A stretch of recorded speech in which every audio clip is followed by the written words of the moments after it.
So I'm demonstrating on how to set up the variable price barcode parser utilizing this label here. And so we're just going to assist our merchant with this setup. The app that you need to install is called Variable Price Barcode Parser. It looks like this. And when you install the app, one of the steps that you need to complete is to go to Settings here. And in Settings, you want to go to Accessibility. And in accessibility, you will go to the variable price barcode parser, and where it says use services, you will flip that on. So mine is already turned on, so I don't need to do it, but here, let me just turn it off. So yours would look like this, and you would need to do that. You would need to click allow. It'll ask you to confirm with your passcode, which you will need to do, after which it will be enabled. And so that's the first step. After you've completed this step, you are ready to set up the item. To do so, we're going to use an app called Inventory. This is a native Clover inventory app where you will set up your item, the one that we have here, ground chuck. And so to set up ground chuck, I'm just going to go ahead and first see if I have, because we're going to use the product code 000436, 6 digits. I'm going to search for it and make sure that I already have it, or don't have it. 000436. So I don't have an item with that code. I'm just going to go ahead and add one. So the name will be ground chuck, like that. I'm going to make mine variable. Right, so variable price type. Item cost is what you would pay for the item, not what you would sell it for, so I wouldn't worry about putting that in there. But in the product code, I will enter the 6 digits, which are 000436. I'm going to skip that too. So I'm going to go 000436. 6 digits, 000436. They need to go into a field called product code. You can do whatever you'd like with categories, labels, modifiers, all of this, no problem. And you can just go ahead and save it. And so you'll have your ground chuck. There it is. And so now that we have this item, there's one more step that we need to do. And I want to go to this variable price barcode parser, and I'm going to go to the barcode settings. So the app will, that particular barcode here will work. I'm not really sure whether it's going to be option 3 or 4. So we're going to try this one first and see how that works. And if not, we'll just go ahead and switch it over to the other option.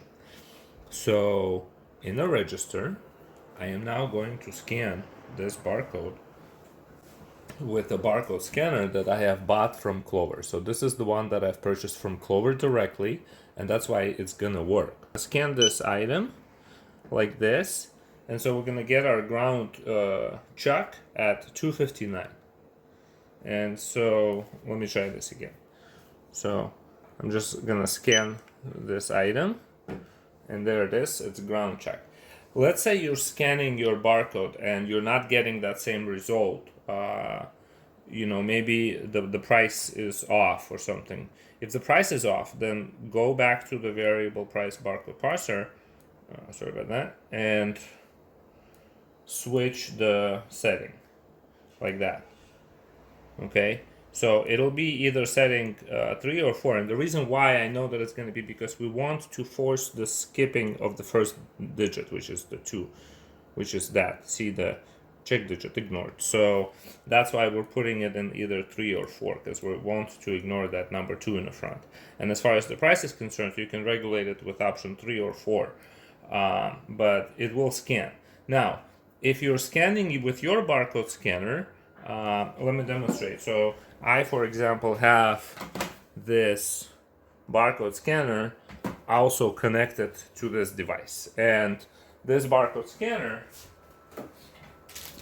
can grab, this, let me do it again. You can grab this Gatorade. See, there's a Gatorade. It finds it. But on this item, it won't work.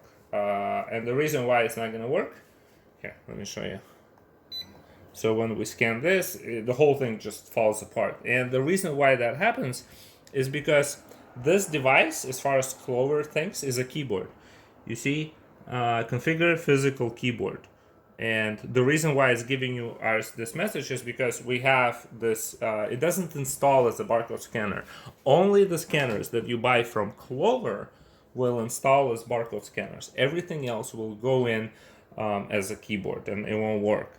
And if your barcode scanner isn't scanning right and you want to check, just use this camera here, and it'll turn on this camera, and you can just scan the barcode against the camera, which is located, for me it's located here, but it's not like don't point it at the picture, point it at the camera like that, and it'll scan, and it'll give you the same result, 259 ground check. And so if it works with the camera and it doesn't work with the barcode scanner, then your barcode scanner did not come from Clover. Get one from Clover, it'll work. If it doesn't work with the camera, then something is wrong with the setup. But I've used your label to just kind of walk through the steps, and I think you should be able to just follow my steps. Thank you.